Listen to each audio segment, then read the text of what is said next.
Welcome, everybody, to the part 10 and technically last 10 out of 10 part of 2025's podcast slash webinar series, Pricing with Confidence.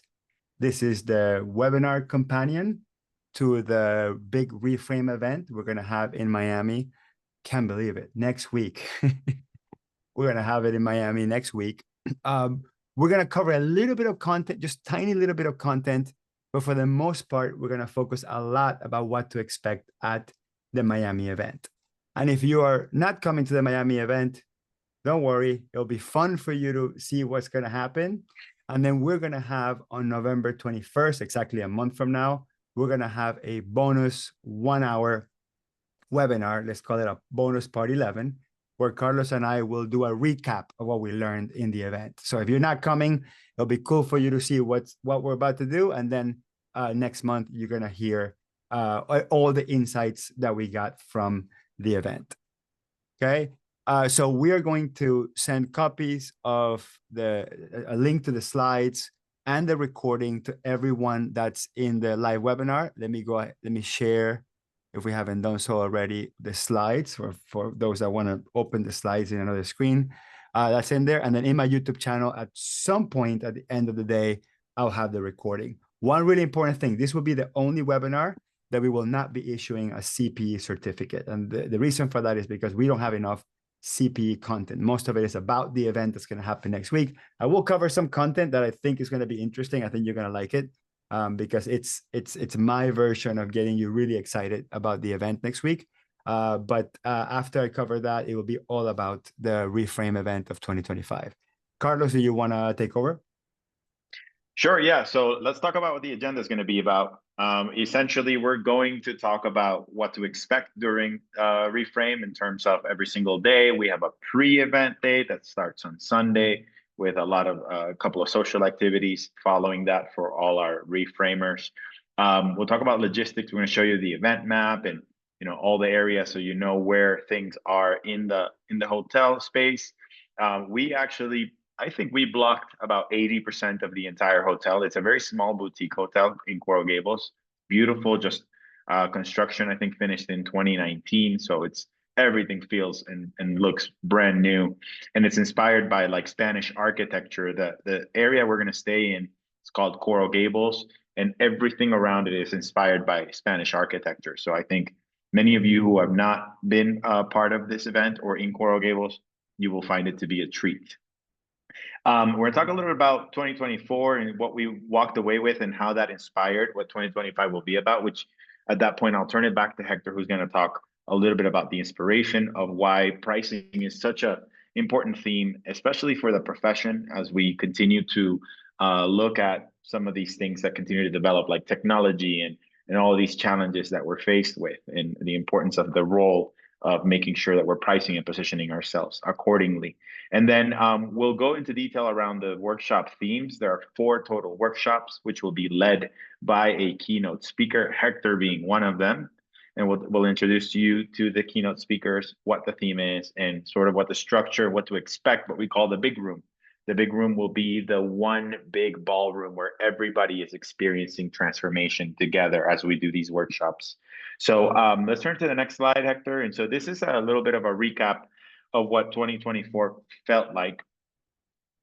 And essentially, at the end of it, what we did is we did a big polling. And I know 60% of the attendees this year are going to be brand new to this concept. So this is why we're reintroducing it. And for those who came last year, you could probably type in the chat what it felt like being part of Reframe last year. But the most common word that we asked, hey, describe in one word at the end. Describe in one word what you felt like, what this felt like to you. And the most common word that was shared, there was a lot. There was value, there was trust, there was community, there was excitement, there was aha moments. There were a lot of different things, but the most common word that we heard and we saw was the word transformational. And Hector's actually sharing right now all of those words.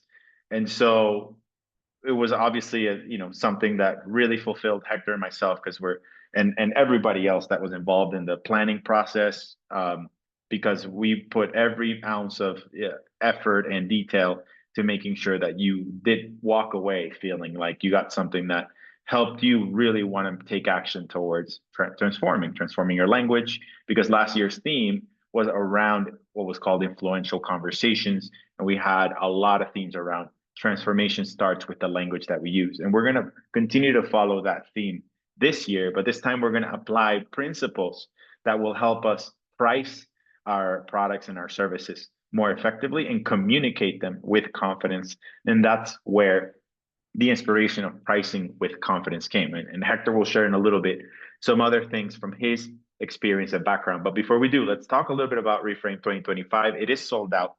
We do luckily have 2 tickets available for resale. So if there's anyone out there still kind of on the fence and maybe ready to just take an impulse to do it, the resale is going for $17.50. You can message myself or Hector, and then we can coordinate with you on that.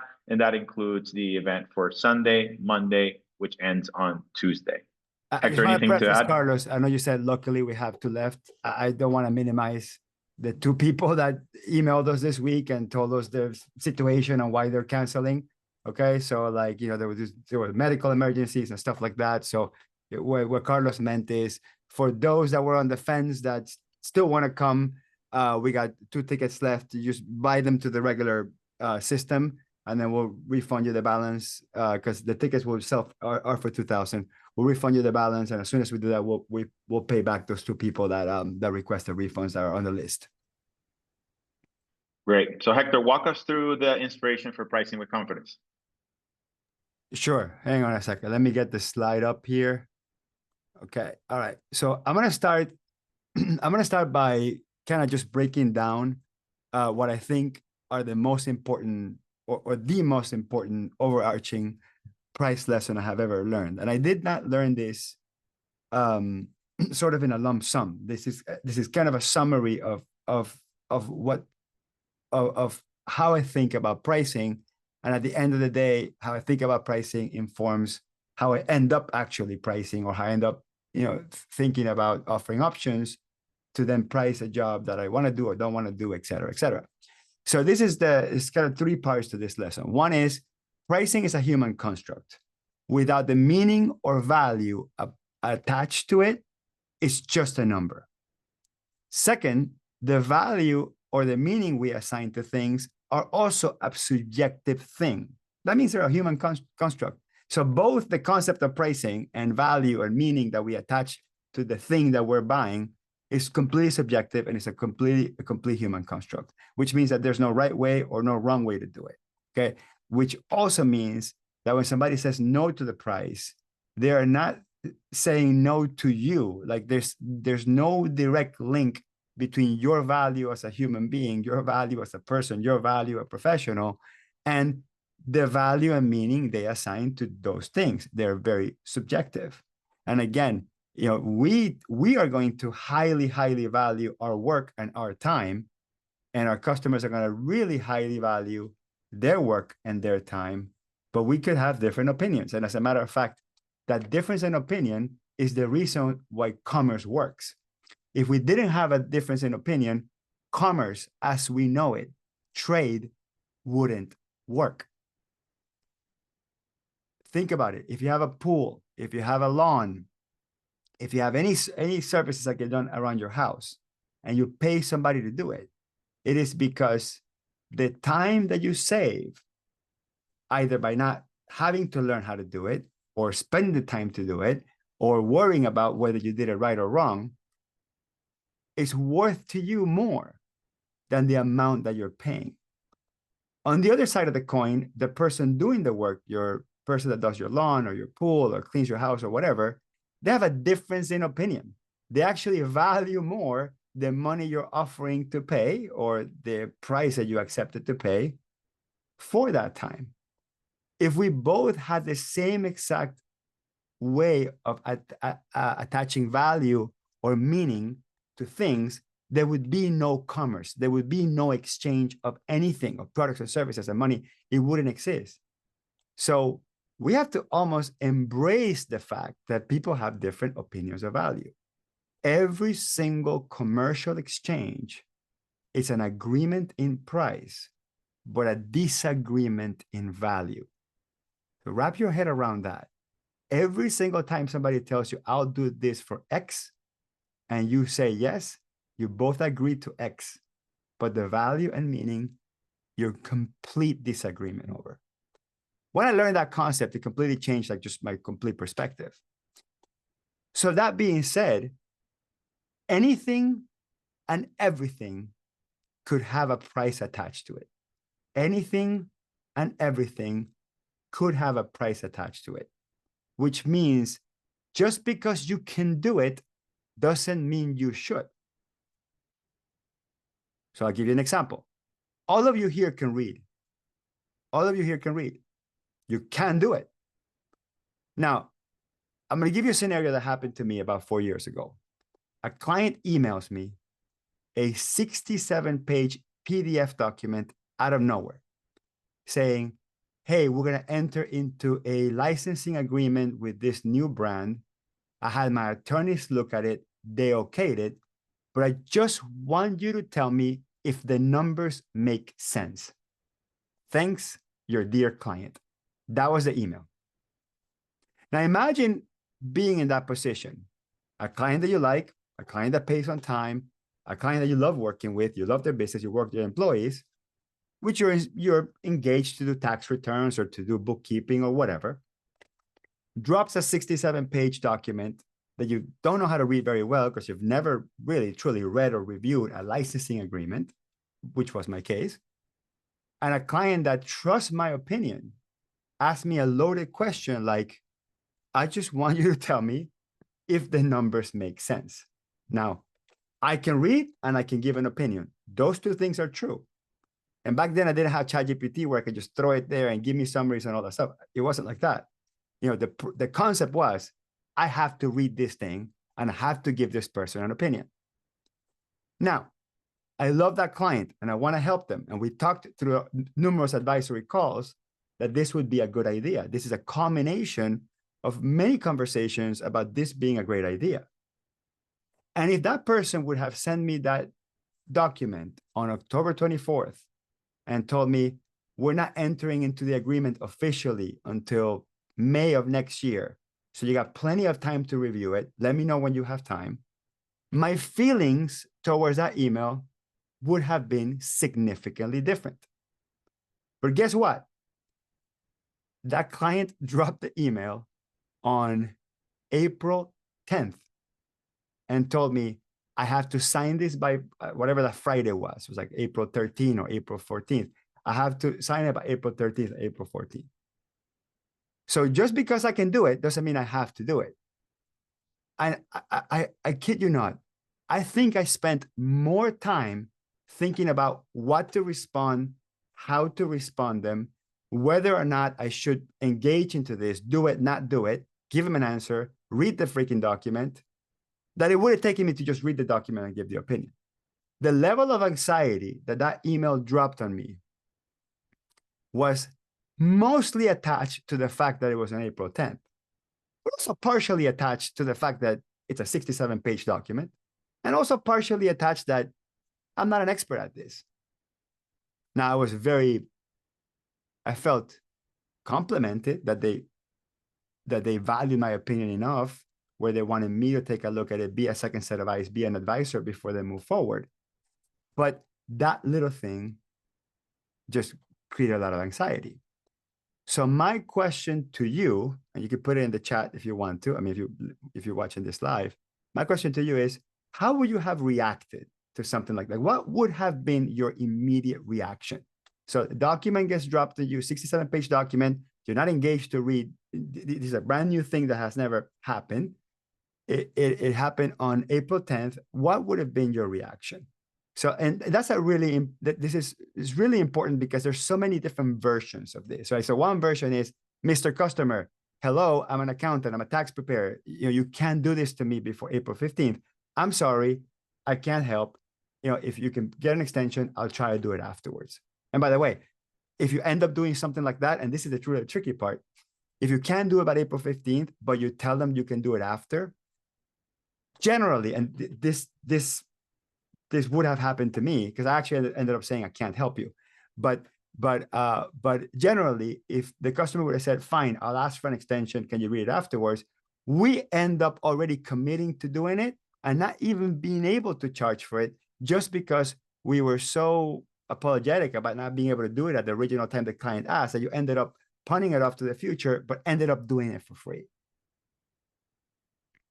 Okay, so that's a really important point. Okay, but that's the point. Even if you say, look, bad timing, tax season, whatever, and you do it afterwards, I almost guarantee you that you will not even charge for it.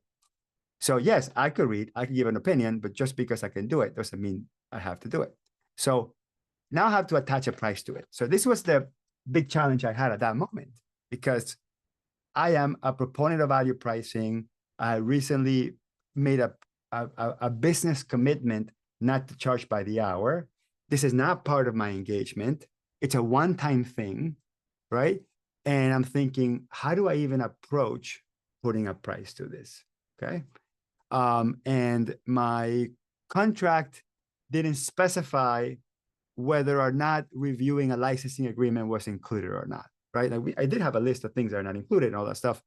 So I go back to my client and literally made up a service on the spot. So I literally made up a service. I said, Mr. Client, we have a document review service.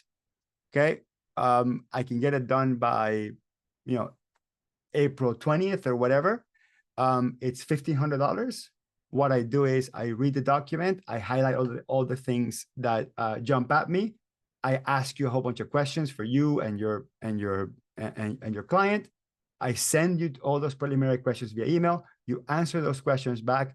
Then with those answers, I do some research. I write a draft of an opinion. Then we meet, and then I give you the final opinion. And I had structured, right? The service had a flat fee. It had a name. It had a workflow. It had bullet points, and it was structured. Okay. At the end, the customer said, I can do it. No problem. I'll pay you the $1,500, but it needs to be done by April 14th. And we ended up not being able to do it. But from that moment on, I learned on the spot with that pressure is that something that it didn't occur to me. I'm allowed to make up a brand new product on the spot anytime I want. That's the beauty of owning your own practice and running your own practice. Okay. You don't have to go back and say, I have to charge you for 2 hours or 3 hours. You don't have to default back to the time.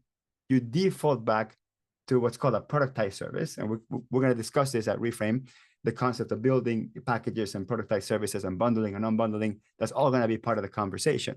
But that moment was sort of the peak of understanding. And I'm like, man, one day I want to share this with people. And I really didn't have the ability to until, I spent this whole year preparing for the event.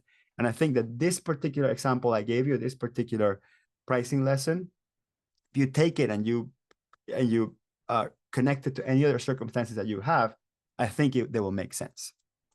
Okay. All right. So here's part 2 of this. Okay. So I already said anything and everything could have a price attached to it. Now, there are 4 types of prices. Anything and everything could have a price attached to it. There's 4 types of prices. There is a negative price. So that's price type 1, negative price. There's a 0 price. Okay. There's a nominal price, and then there's an infinite price. So anything and everything can have a price attached to it. And one of those prices will be one of these 4. Always. Always. So let's start with negative price.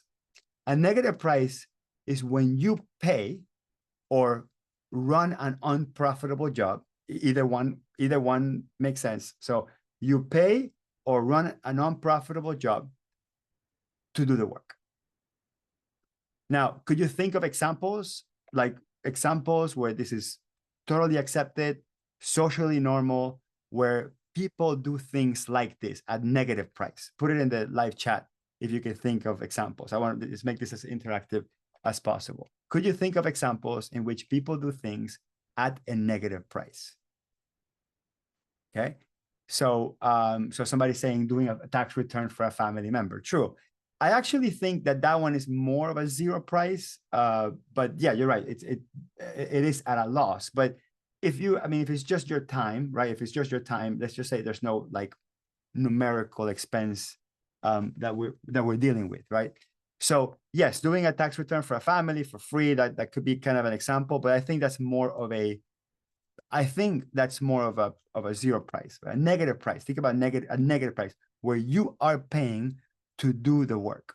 Okay. So somebody's saying a construction job, it happens with construction all the time. So that's not true. What happens with construction is they're done at a nominal price, but then they're underpriced and then they have an operating loss. But you didn't proactively do it. I'm saying when you agree to do the work at a negative price. And the classic example I want to give you is internships. Internships. So many people in the world will do an internship, right? They will go work for free or work at a very low wage, but most of the time it's free, so they can go learn a new skill. So their payroll cost, their salary is a negative price, right? They're literally paying to learn. Now, there's another example. I've had clients that are in an industry that I don't have experience in. I don't have any experience in. And those clients have called me and they said, hey, by the way, I need this, I need that. And I tell my clients up front, listen, I've never literally worked in this industry. And the client goes, well, okay, then we're gonna have to work with an expert. And in some cases, I've had told the client, hey, by the way, what if I pay you to let us do a month? I'll pay you $500, $1,000 or whatever. Let us do a month, but you be fully available so we can ask you questions, pick your brain, look at all the documents. And then worst case, I would say worst case scenario, if it doesn't work, I paid you, right? And then that client said, okay. And that's how I got into my first manufacturing client. And from there forward, I have charged 3 to 4 times what the average QuickBooks consultant charges to do any consulting in manufacturing. It was an incredible good investment to have. So you can charge a negative price. That means you're literally paying either, in some form, right? For example, let's say you charge nothing, but you still have your employees do it and you pay your employees. That's a negative price. You're paying. It's an out-of-pocket cost. You're literally choosing to invest to do that. I'll give you another example. There's been conferences that this is early on in my speaking career where they invited me to speak. They couldn't pay. They literally couldn't pay. They thought I was local. They thought I lived in New York City for some reason. And they said, hey, you just come here, just grab, the F train or whatever. You should be here in 20 minutes. I'm like, I can't take the F train. I live in Miami. And they're like, oh, okay, sorry, we confused you with someone else. We thought you were in New York or whatever. But I wanted to speak at that conference so badly that I said, you know what? I'll travel there. Can you reimburse it? No, we can't. I said, you know what? Screw it. I'll do it. I paid. I took 2 days off of work. I went to New York. I stayed in a hotel and I spoke at that event. It was my first tax event speaking in front of 1,000 people.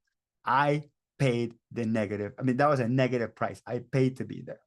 And I made tons of contacts. And again, this is normal. I want to make sure that you understand it is normal. It's a normal thing. Obviously, it's not ideal, right? It's not commercially viable to do it all the time, but we do these things all the time.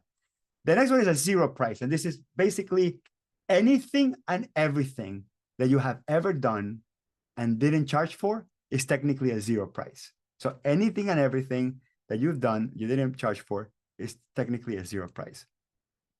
Then we have a nominal price. This is the one that has a dollar value attached to it, right? This is $500 a month or $3,000 for a cleanup or $1,200 for a tax return, whatever. Anything that has a dollar value, it's your nominal price. This is the ones that we deal with most of the times, right? This is the stuff that we go to the store. There's a dollar value there. There's a price.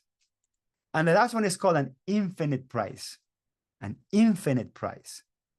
And an infinite price is when you say no to something. Because you're actually not saying no to it. What you're doing is you're charging an infinite price, a price that no one can pay. Because most of the things you say no to, and I'm not talking about unethical or illegal things. I'm talking about the stuff that has to do with what you normally do. But anything that you can do, that you do have the skills to do, whatever it is, but you don't have the time, or you don't want to, or you're overwhelmed, or you're not feeling it, and you say no to, what you actually did is you charged an infinite price. And this is not rhetorical. I'm gonna have you do this exercise. I want you to do this exercise in your mind. I want you to go back in time to a job, a task, or a client that you did. It's done, it's completed. Like, you don't have to worry about it anymore. It's already done. You did it. So I want you to think of that you didn't want to do, or you regretted doing, or you severely undercharged. So think of a job, a client, a task, a responsibility that you took on. It's already completed. It's done. You don't have to worry about it anymore. But at the moment you didn't want to do, or you kind of were forced to do it, or you did it and you underpriced it, think about that. So it's in your past. You don't have to worry about it anymore. Now, if you think about that, does it give you negative thoughts? Does it give you anxiety? Does it give you worries, or does it bring back old memories? And for most of you, we say, yeah, I don't like that. It's something that I didn't want to do. But if you would have charged some number higher than when you actually charge, whether it was a negative price, a zero price, or a nominal price, and infinite, if you would have charged somewhere between what you actually charged and infinite, you probably would not have regretted. You probably would not have negative feelings towards it. And because it's a higher dollar value than what you actually got, you would be in a better financial place today. So what you really charged was infinite. And as long as the number is somewhere between 0 and infinite, it's priceable. Anything and everything can have a price attached to it. Let me give you another example, okay? And this is a really important one, okay? We had a company recently that I was talking to that actually asked me if Reframe was for sale. Okay, they said, hey, are you selling the company, the events company? And I said no, because I responded with my feelings. No, because Reframe is my baby. It's my brother's baby. Right? I called Carlos, and Carlos said, no, you're kidding me? That's not even something that would cross my mind. But if you actually go back and think about what Reframe does, and what the mission that we have and all that stuff, could we achieve the same mission if someone were to give us $20 million for it? Probably could, and probably in a bigger level, probably in a much bigger scale. So I actually didn't say no. I just gave it an infinite price. And I wasn't creative enough to give a number that goes, yeah, it could be, if the number is big enough, that I no longer care about the consequences of saying yes. So every time we say no, it's because the consequences of saying yes has a value or meaning attached to it. And if the number is somewhere between 0 and infinite, you probably would say yes. Again, not a unethical or illegal thing.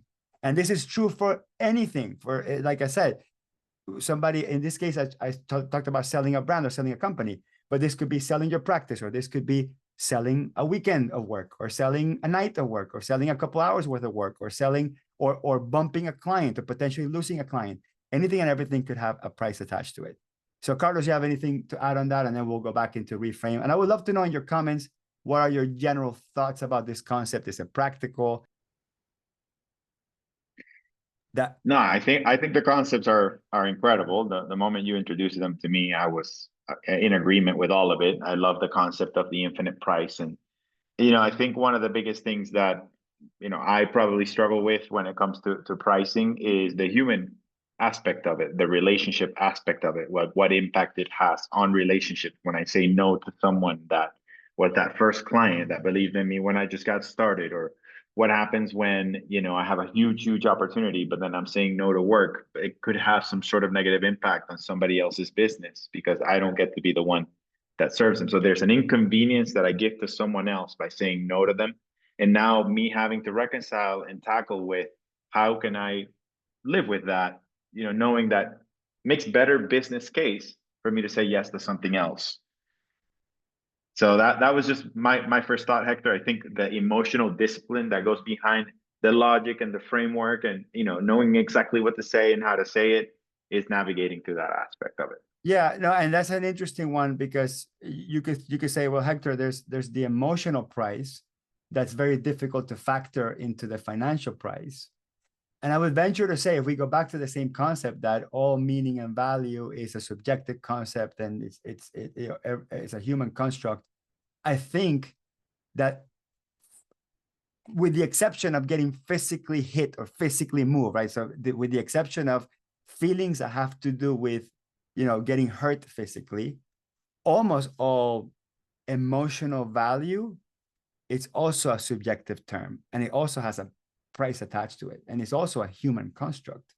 Because think about this, and I see this every day of my life because I'm a baseball coach with my kids. So I see my kids super energetic, super excited, with a huge smile, and 2 hours later they lost the game, or they were super excited because they were winning, and there was one little change and they lost the game, and all of a sudden the entire body language, their mood, their feeling goes down. And there was nothing physically that happened to them. It was a human. We created a game, human construct. We created rules, human construct. We created whether or not winning or losing means anything to us, human construct. So all the emotional toll of making decisions, or saying yes or saying no, are also human constructs. It's because previously, through our belief system, through our upbringing or whatever, we were taught to attach, value to reputation, and attach value. I mean, look, listen, reputation is really important. I think it's one of the most valuable things in the world. But you look at some of the politicians that are out there and how much they lie and how much they say one thing and the opposite. They don't care about reputation. So again, it's what the concept is, that everybody has a different value system for different things, and the emotional toll, for the most part, is what you choose to feel like a tolling thing versus not feel like a versus not. Again, we're talking about the commercial. We're not talking about like losing love or relationships. We're talking about it from a commercial perspective. Yeah. And the good news is we're going to navigate a lot of this, throughout our upcoming event here. So the slide that you see in front of you is, just to let you know, you're going to be hearing us use these terms to describe the conference. Instead of conference, we use event. For our staff, we call them our team members, and we truly believe that being intentional with the language that you use matters, especially when it comes to positioning and pricing. And so we do that the same with Reframe. And as our attendees, we're going to refer to them as Reframers. Our vendors and sponsors, we call them experience partners, because we do things a little bit different. We actually integrate our sponsors as partners that are part of the experience, which means they will be sitting with you in the table exercises, also as an active participant, adding value and learning as well with you, and learning about the industry at a deeper level, and bringing a perspective from their discipline and from their software experience or product experience, so that there could be diversity of thought and there could be a lot of value conversations happening. And then our table coaches, which we're going to have 20 tables, and you are all going to be assigned to a different table for every workshop. There are a total of 4 workshops, and you're going to get an actual table leader that's going to support you throughout prompts and exercises that we're going to have you break out in a round table of 8 or 9 people, where you all get a chance to discuss some of these topics, like transformation, how to build confidence, how to package products, or how to extract value from conversations. And so let's move to the next slide, Hector, and go over the agenda real quick. So looking at the agenda here, you'll see that we have the pre-event that happens on Sunday, November 2nd. And we put a little asterisk on the bottom because Right Tool is hosting a morning event in the same floor. We'll show you the event map in the smaller room called the Sevilla Ballroom.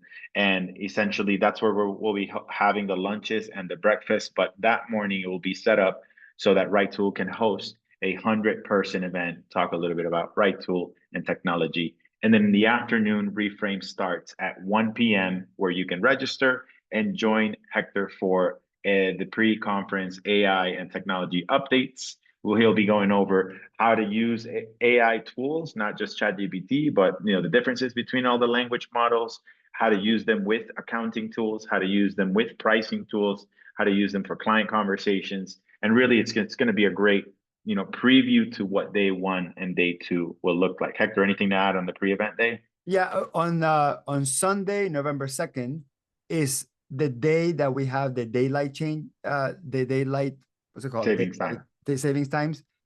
I think most people, when they use their cell phones as an alarm clock, they're good to go. It doesn't matter, right? Like whatever time I wanted to wake up, it's gonna have the update. But for those that do like the manual little alarm clocks or whatever, just keep in mind that day in itself, time changes. Perfect. So day one, breakfast starts at 7:30 a.m. But for those of you who are coming and fill out the survey, we also have a yoga / meditation facilitator in the morning in the rooftop hosting a morning yoga at 6 a.m. So if you RSVP to that, we'll see you there at 6 a.m. And then breakfast and registration starts at 7:30 a.m. on Monday, November 3rd. We'll have the opening to the event at 9 a.m. sharp in the big room, which is the Alhambra Ballroom. And then that's where we'll kick it off with our first keynote perspective changer, which will be Ron Baker. And he will be guiding us through a talk around becoming transformational guides. His talk is going to be called The Future Value of Transformation. And we will start our breakouts. Then we have two 30-minute breaks, one in the morning and the afternoon, and also a lunch and partner visits in the middle of the day for an hour and a half. So we have long breaks, so you have an opportunity to decompress. If you got to go to the refresh, back to your hotel room and refresh, or you get a chance to socialize, network, make sure you visit the experience partner booths, because we have a lot of technology partners with tremendous amounts of value there to support your firm and your practice. The afternoon, we've got Trisha Browers, who will be leading our keynote, which will be around how to draw confidence from uncertainty. So that one's going to be a really good one, because most of the times we know we want to do certain things, but there's a lot of unknowns. And then we're going to do some really great exercises around that. And then on Monday evening, we will have a Reframe event party, a celebration that we're hosting in the same property in the rooftop, which is on the 9th floor. But I don't want to overlook that we're also having a best practices panel from some of our Reframe Society members. So I'll shout them out for those who already said yes. We're going to have Deborah Kilsheimer. We'll have Marlon Wolfman. We're going to have Wendy Kelly. We're going to have Olga Hurtado and Amanda Chestnut joining us. I will be the moderator of that panel. And you're going to hear from your very own peers, their journey of how they've actually transformed their pricing models, how they've rolled out price increases, all the fears, all the successes, all the heartbreaks, the whole journey. And it's an opportunity just for you to hear from people that are maybe have been in a certain chapter of your journey. And I think we're really going to enjoy that conversation. So that's what day one looks like. Before we move the slides, I just want to mention something. Somebody's asking whether there's a separate registration for the Right Tool event or the pre-conference or the dinner with partners. The answer is no. As long as you're registered for Reframe, you will walk in, get your badge, get your swag bag, and you could trickle in, walk in any moment. So for the Right Tool event, if you get there at 9 or you get there at 10 or you get there at 11 or whatever, you just walk in, like just get registered and you walk in. Of course, if you want to be through the whole thing, get there at 8 a.m. And then we're gonna have some like muffins and stuff, like light breakfast items, like not like eggs and bacon, not on Sunday, but there'll be some light breakfast items and they will be there. So if you kind of want to get that and do a little mini networking before we get started with like deep into Right Tool and QuickBooks Online and all the changes to the UI and how Right Tool is involved and all that stuff, just get there at 8 or try to get there before 8. But if you trickle in at whatever point in time between 8 and 12, just go to the registration desk and then just go straight into the Right Tool event because we want you to be in that room while everything else gets finished set up in the main conference room. So that's why we can have that there. And Carlos, on the yoga, you mentioned day one yoga, and we're gonna talk about day 2 yoga as well. Yoga will be at 6 a.m. It would be in the rooftop. It will be in the same place where the party is, and we're gonna get there. We're gonna get a slide there, but it'll be 6 a.m. 6 to 6:45. It'll be yoga / meditation, both day 1 and day 2. So I'm gonna switch to the next slides, Carlos, if you want to go through day 2. Yeah, perfect. So day 2 is a similar format, only that the event starts a little earlier and ends a little bit earlier. So we have the event starting at 9:30 a.m. Sorry, 8:30 a.m. I apologize. And breakfast is from 7 to 8:30 a.m. We also are offering morning yoga that day for those who want. Again, same property to 6:45, which will give you enough time to get ready for breakfast and all that. All these are optional, of course. And then we have Blair ends kicking off our morning keynote, which will be around extracting value and the value conversation inspired by some of his books that he's written. We're going to break out into exercises. We'll still have the morning and afternoon breaks.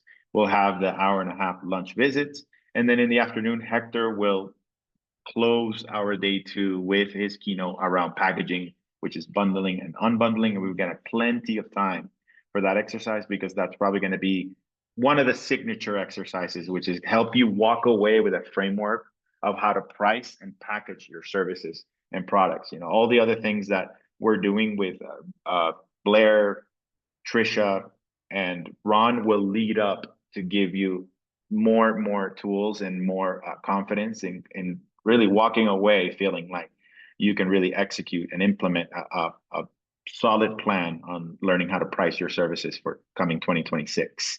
Then for those who decide to stay day two in the evening, we're hosting a whiteboard session. We have a speaker that we don't talk about enough, but he's been with us since the beginning, which is Chris Do. He's not speaking in the main stage, but he is going to join us throughout the event, adding some of his nuggets and his wisdom and his knowledge. He's written books. He's a graphic designer turned into an influencer and a personal branding guru.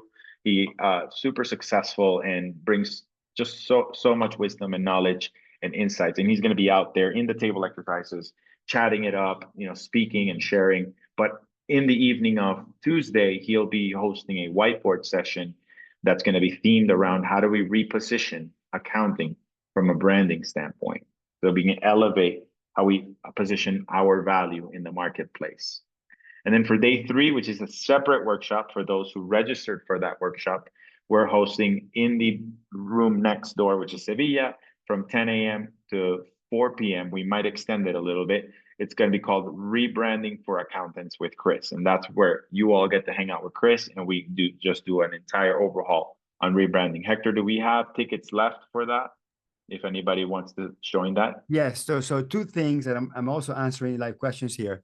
The whiteboard session with Chris Do on Tuesday night, the one from 8 p.m. to 9:30 p.m. There's no separate registration for that, and that is included with the regular Reframe event. We created that session, one, because we know for a fact, like we can't stop him, that at the end of the conference, Chris Do is going to have so much to say, and we physically can't. We have to be out of there by 4:30 because that's that's what we contracted. He's gonna have something to say, so we created a space for him to, because he wants to summarize the entire event within the context of how he wants to talk about repositioning accounting. So we created a whole event for that. We're including drinks, and that's for everybody. So for those that didn't pay extra to stay on day three, that one is a separate registration. That's a separate fee because that's a small group. That's a 50-person group. You get a little bit of the Chris Do experience on Tuesday night if you're staying through the night. Okay, because I know a lot of people stay through Saturday night and they want to, hang out with other accountants in the bar or whatever.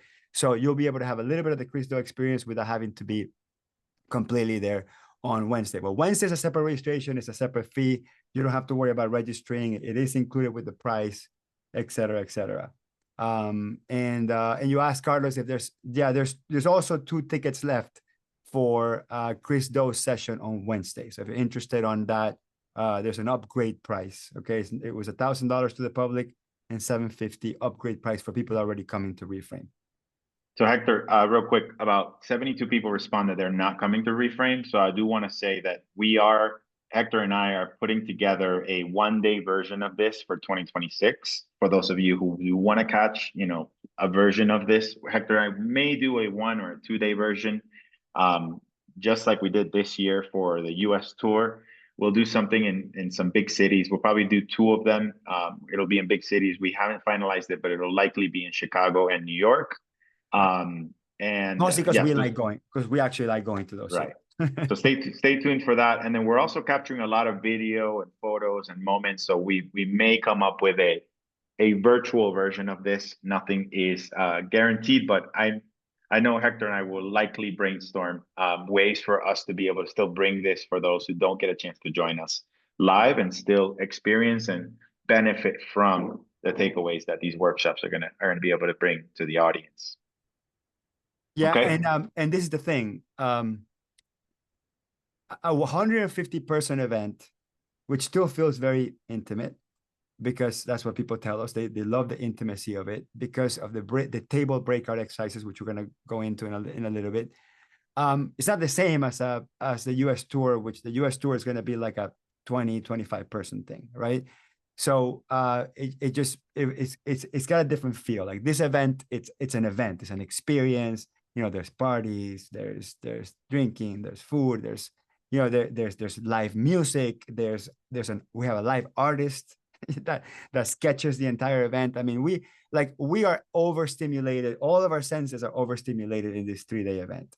When we do the tour, we actually have people that go to Reframe, the big event, and then they go to the tour because they kind of like that, quiet, 20-person thing, because they feel they can go a little bit more deeper into what it means and stuff for them. But what we really like about what we then translate is we actually take what we learn, we take the highlights of what we learn, and then we turn it into another sort of mini event. So yes, New York or Chicago, most likely 2026. We're excited for that. Great.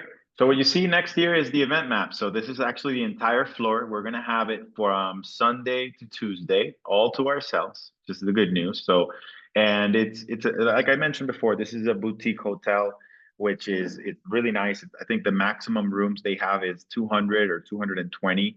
And so it's not going to feel like a huge hotel. It's not a huge property where you have to, last year we had a huge hotel and you have to walk across, one tower to the other. This is all in one tower.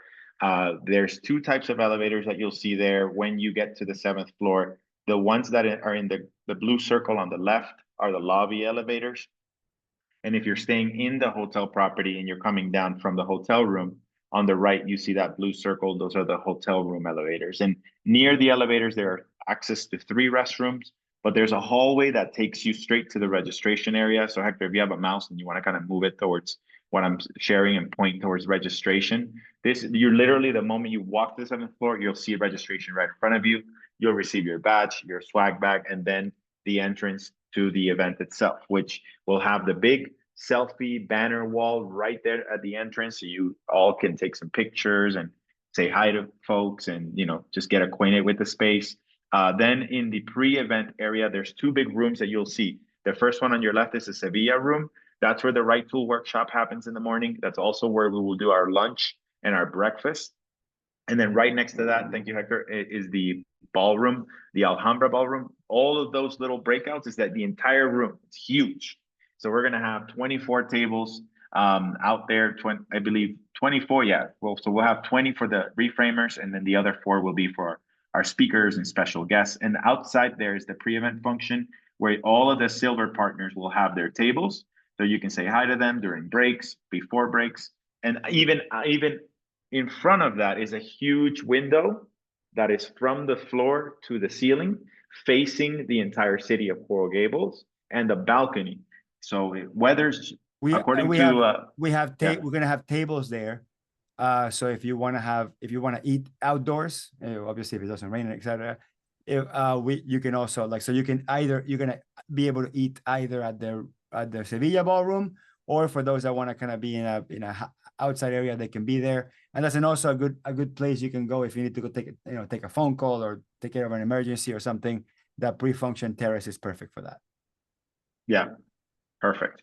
And so that's what the high level overview of the map of the 7th floor looks like. And then if we go inside of the ballroom itself, this is what it would look like. You're going to have your 24 tables. When you get your badge, you're going to have a table assigned to you in the morning, one for the afternoon on day 1, and then you're going to have another table in the morning of day 2 and a table in the afternoon of day 2. So you're going to be going to 4 different tables on Monday and Tuesday, and you're going to meet a whole new batch of people. And then inside the room, we're going to have our graphic creative partner, which is Alejo, capturing live graphic sketch notes. He was there for us last year. We'll have our AV team, and we'll have our headline sponsor partner, Right Tool, as well as Fishbowl and Ramp. And yeah, you can come walk in and walk out of the room as you please. If you have to go to the restroom, and you can literally walk right out to the Sevilla room, which is across, for you to have for lunch, or from the breakfast area to the ballroom. Everything's gonna be fairly close to each other. And anything I missed there, Hector? Helpful No, to know? Okay. no, nothing. I mean, yeah, nothing. I mean, the lunchroom, I don't know yet from the hotel if the lunchroom will be open the entire day. I just don't know that yet. I know it'll be open for breakfast on Monday and Tuesday, and it'll be open for lunch. But I don't know if the doors will be closed because they're cleaning or turning them. So for the time being, the tables to sit down and do something that has nothing to do with the conference, take a phone call or jump on a call or whatever, it will be the terrace. Got it. Okay, great. So speaking of the terrace, that's going to be on the 9th floor. So that's where we will be hosting. Not the terrace. This is The yeah. This is the Speaking of rooftop. the outside, this is the rooftop and the 9th floor. So the important things to know is Monday and Tuesday morning, we'll be hosting a yoga / a meditation event from 6 a.m. to 6:45. We expect sunrise to be somewhere in the middle of that, so that'll be kind of cool. You get to see the day, as it starts. And then the party, the Reframe party, is same property on that 9th floor, and we're going to take that entire space. We'll have a live band. We're going to have cocktails and hors d'oeuvres, and we'll have tables for you to socialize in. There'll be a quiet area, there'll be a party area, there'll be a picture taking area. There's going to be plenty of opportunities to create really awesome moments. The theme is Miami Nights. The dress code is Miami chic. For those of you who are in the WhatsApp channel, you probably have already been seeing some exchange around what some people think Miami chic is. But if you need clarity on it, ask us and we'll give you some guidance. But in essence, just some comfortable, Miami style dress code is more than enough. It just means be comfortable. You're in Miami, and we'll take pictures. Okay, that's all you need to know. And also, because this is a artificial grass, high heels are probably not a good idea, or cowboy boots, or whatever the Yeah. the male version of high heels is. So, but we will have a little cubby for you to put your shoes. So for those that want to take out their shoes, I mean, it's a 4-hour party. So for those who want to take your shoes at the beginning or towards the end or whatever, there'll be a place for you to put your shoes if you want to. I mean, the feel of an artificial grass barefoot is kind of cool sometimes, but you got to be careful not to get stepped on by somebody that doesn't know how to dance. So be careful with that. Awesome. Okay, so a little bit more in depth on the event, the specific sessions. So Hector, let's move to the next slide. So for AI, anything particular that we want to share other than what we shared already around the AI workshop, Hector? Now, What they should expect? It's an AI and tech workshop. I'm already working through the content. You know how AI is. So I have a general idea of what I want to teach you. I want to teach you kind of how AI works, but within the context of the event. And I'm also going to talk about other tech things that may or may not be AI adjacent, but I think are important to discuss. I won't talk about Right Tool because we'll spend 4 hours talking about Right Tool in the morning. But we mostly some QuickBooks Online stuff. Intuit QuickBooks Intuit Connect is happening, I think, this week or next week or whatever it is, like right before. So anything that's big that they announce, like Intuit Connect, I'll try to cover it during that tech update as well. Okay. And then we have the day one event or keynote. The first keynote is going to be the future value of transformation, led by Ron Baker, as mentioned before. It's a 45-minute keynote, 45-minute table breakout. Each table facilitator will support that conversation. We'll have a 30-minute break to decompress, and then we'll have a 45-minute debrief. And that's essentially the format of each of the breakouts. So in the interest of time, we can move to the next one. Trisha will be talking about drawing confidence from the unknown. Same format. That's going to be the afternoon session. Each time you all going to go to a new table, meet a new group of people. And we have Blair leading the day 2 morning session. It's going to be how to understand what customers value and build services around that. And then in the afternoon, Hector will be closing it off for us, the art of bundling and unbundling and creating options, which is, short version of that would be packaging, learning how to package with some awesome frameworks. All right, so last but not least, what to expect in the big room, okay? So we have said it multiple times, but we'll say it again. We do want us to be present in the room. So you don't work in the room. There's no laptops allowed, no cell phones allowed, at least during the keynotes or exercises. Now, in the breaks, of course, take selfies, take videos, share your experience. One thing to avoid confusion, I just want to make sure there's no confusion here. You can use the phone to take pictures or take videos or record the audio of the keynote. That's not the problem. Okay, the big problem is during the table exercises, we're 100% unplugged. No digital note takers, no iPads, we're working with paper, brain, our paper, pencil, our brain, our hands, and the people. That's it. But like doing the keynotes, you could take pictures of the slides and take little videos. That's fine. I want to make sure that's not the challenge. What we don't want is for people to be visibly distracted in front of other people and distracting other people. So that's the most important piece. Okay. We talked about the 4 workshops, what the themes will be. Breakout sessions will have a self-reflection prompt, a group discussion, and a group exercise. Hector, could you add the next? Yep. We get to debrief together in the big room. So we're going to have microphone runners. So after the big roundtable sharing, everybody's going to kind of just share what they took away from it, some insights, takeaways. And this is where we'll have our speakers and our guests, share their insights, their experiences, including myself. And yes, I don't think if I missed anything, go ahead and share in the chat. Are there any questions?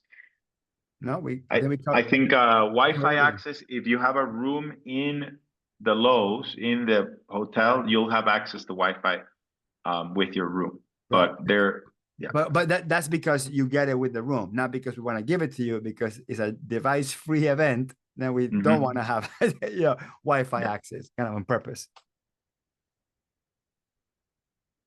Okay, we covered it all. I'll add a couple things here. We're going to have professional photographers on site, professional videographers on site.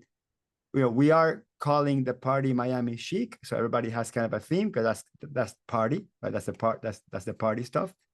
But the event doesn't have a dress code, but dress as if you're gonna get pictures taken off. that's all I'm saying, right? So if you're concerned, about looking professional, not looking professional, or whatever it is, just there's gonna be professional photographers. They're not gonna be able to distinguish who wants a picture, who doesn't want a picture. We're taking pictures of the entire event. We're taking pictures of tables. We're taking pictures of people interacting. Those pictures will be available for you to download, and they're free to use. So just dress as if you're gonna have pictures taken care of you. I mean, you're gonna have pictures taken of you. And I don't see any more questions. I think we can. It's exactly 2 p.m. Eastern. We can let everybody go. I'll stay one more minute for questions. If not, we'll wrap it up. Okay, it doesn't look like questions are coming in. Carlos, have fun at the wedding in Thank you, everybody. Colombia, and I'll see you. Have fun bye. Carlos, have fun at Interconnect. Everybody here who is ever going into Interconnect, that's going to Interconnect as well, have fun. I'm not going to be there. I'll be down here in Miami holding down the fort, preparing for Reframe. And for those that I'm seeing in 9 days or whatever, I'm super excited, super grateful that you're coming. And we're gonna have a blast. We're gonna learn a lot. It's gonna be transformational. Thank you, everybody. Likewise. Bye-bye.